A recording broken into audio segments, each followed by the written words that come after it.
Hi everyone, I'm Tanvir Nasir, and this is Leadership Biz Cafe, a podcast that explores some of the challenges and opportunities leaders face in today's increasingly complex, fast-paced, and interconnected global market. Leadership Biz Cafe is brought to you by Tanvir Nasir Leadership, our leadership firm that provides both virtual and in-person leadership keynotes, corporate trainings, and consulting services that will help you to improve the way you lead. To learn more about our services and what some of our clients have had to say about our work, visit our company's website at tanvirnasir.com. And while you're there, be sure to check out my award-winning, internationally acclaimed leadership blog as well. And with that, I think it's time for me to brew up another Leadership Espresso Shot.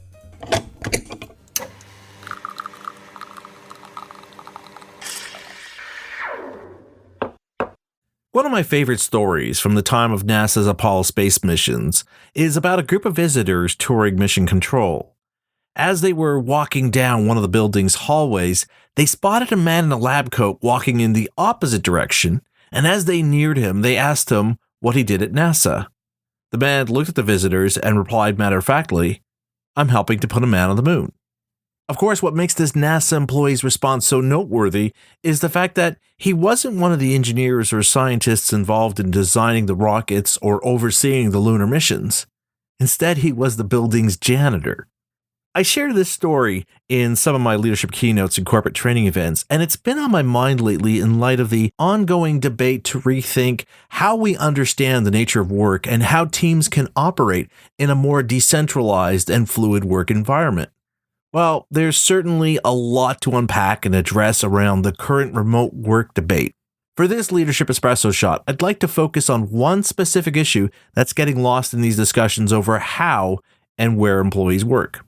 Namely, how this story of the NASA janitor reveals both the possibility and opportunity for us to use our leadership to create that kind of environment where our employees feel valued, where they know that the work and contributions they make matter because it's tied to the larger purpose that defines our collective efforts.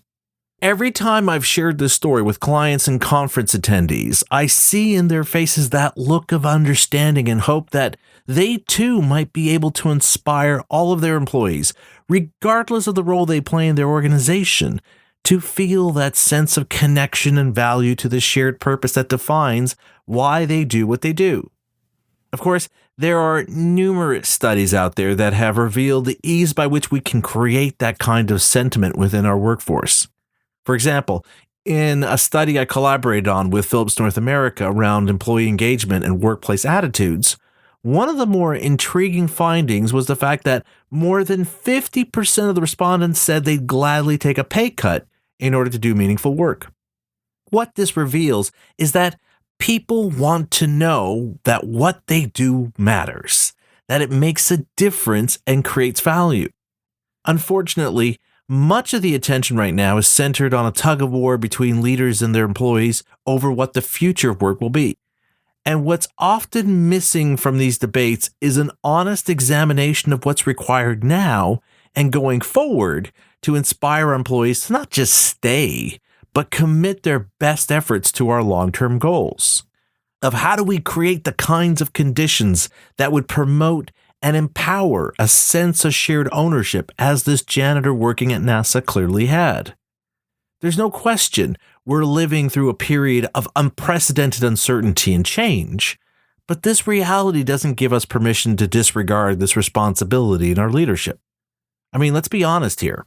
The easiest thing to do is to claim it's unrealistic to create opportunities for all our employees to feel valued, to know that the work they do matters, and create a sense of meaning and purpose for them as much as it does for our organization.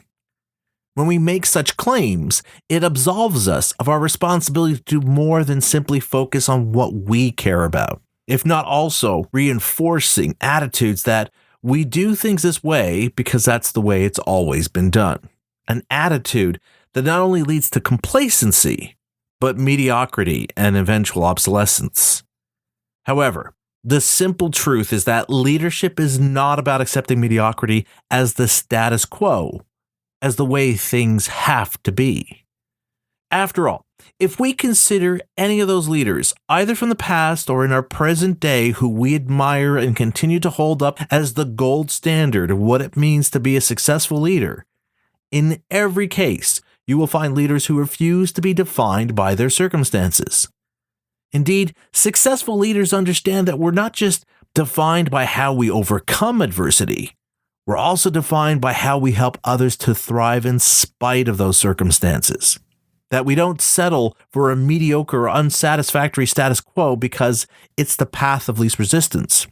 Rather, we encourage and empower those around us to believe in their potential to challenge our present in the hopes that collectively we can transform today's reality into a better and brighter future. In many of my leadership keynotes and workshops, I remind the leaders in attendance that it's our responsibility to ensure our employees are a part of something that's bigger than themselves.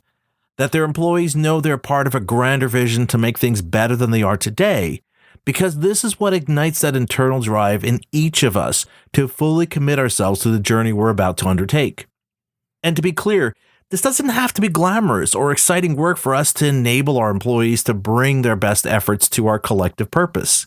In fact, one study looking at the work attitudes of hospital cleaners found that 1/3 of these employees viewed the work they did as a calling because they felt that sense of connectedness and belonging, both to the work they do and to the people around them.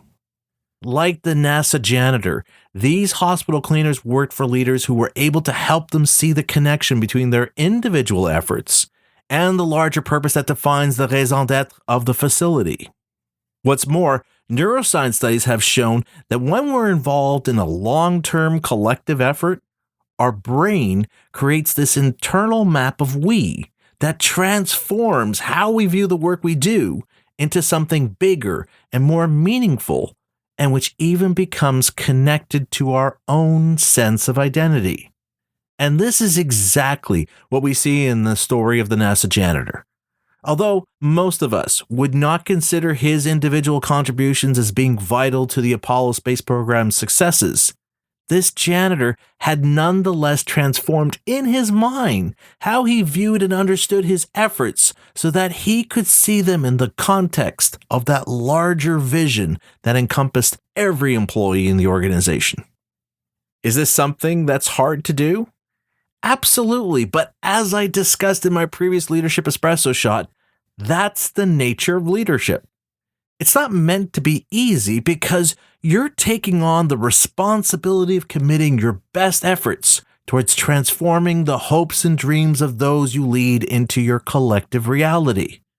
At the end of our lives, we won't be looking back at our years in the workforce to admire the size of our bank account. Rather, our true legacy will be whether our lives mattered, that we made a difference with the time we had, and that we helped to make things better than they were before. Every leader we hold in high regard has appreciated the importance of helping others to satisfy this fundamental drive in our collective existence, which is why so many of us continue to honor and value the lessons found in their leadership. Each of them proved to us that it is in fact possible to use our leadership to make things better than they are today, that we empower and inspire those under our care to not settle, but to aim for better. To dare to dream of not only a brighter future, but of a better today. So, are most leaders doing this? Well, we all know for a fact they're not, both in terms of our own personal experiences and also more recently from the large numbers of employees quitting their current jobs or planning on quitting their jobs. Not to mention the difficulties many companies are currently struggling with of trying to find and retain employees who are critical to their organization's ability to succeed in the months and years ahead. The truth is, people don't follow or support those who accept mediocrity or even settling for good enough as our reality. We're not inspired to bring our best to the table by those who lack the imagination and drive to encourage us to challenge and question what's possible, of what we could really achieve through our collective efforts, not to mention how we go about achieving our goals. That's why I continue to share this story of the NASA janitor with the leaders I work with, so I can help them understand that the potential and opportunity is there for us to create through our leadership a workplace environment where our employees feel valued. That we help our employees derive a sense of meaning and purpose in the contributions they make because they understand the connection between what matters to our organization and what matters to them.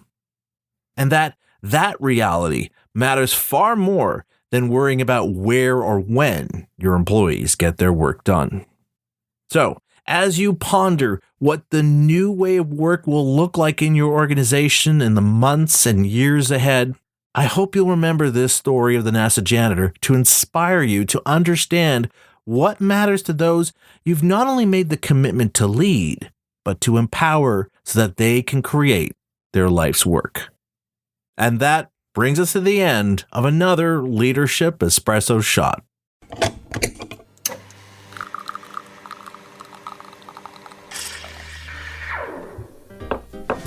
Over the last few weeks, I've had a few listeners leave comments on my leadership blog or sending me messages on social media to share their appreciation for the insights and ideas I've been sharing through my podcast. I've even had one listener tell me that one episode gave them a better understanding of what they needed to communicate to a new team they were now leading. So, I hope this Leadership Espresso Shot has also given you some food for thought around this whole remote work debate. By the way, I'm also working on a piece that addresses another issue missing from these remote work discussions that also requires more attention than it's getting. I'll be publishing that on my award-winning leadership blog at tanvirnaseer.com, so I'd like to encourage you to keep an eye out for that. Now, if some of the ideas I've been sharing here on my podcast have been resonating with you and you'd like for me to share it with your organization, I'd like to invite you to first check out my speaking page on our company's website at tanvirnaseer.com to get an idea of the topics I address, and then reach out to me by filling out the contact form so we can chat about how I can share these insights, either through a keynote or corporate training event. In the meantime, I'd like to encourage you to share this or other episodes of my podcast with your colleagues and employees. The easiest way to do this is to simply share a link to my show's podcast page at tanvirnaseer.com/LBC. And don't forget to subscribe, rate, and review my leadership podcast on your preferred podcast platform to help support our podcast and encourage others to check us out. And with that, I'm Tanvir Naseer, and you've been listening to Leadership Biz Cafe.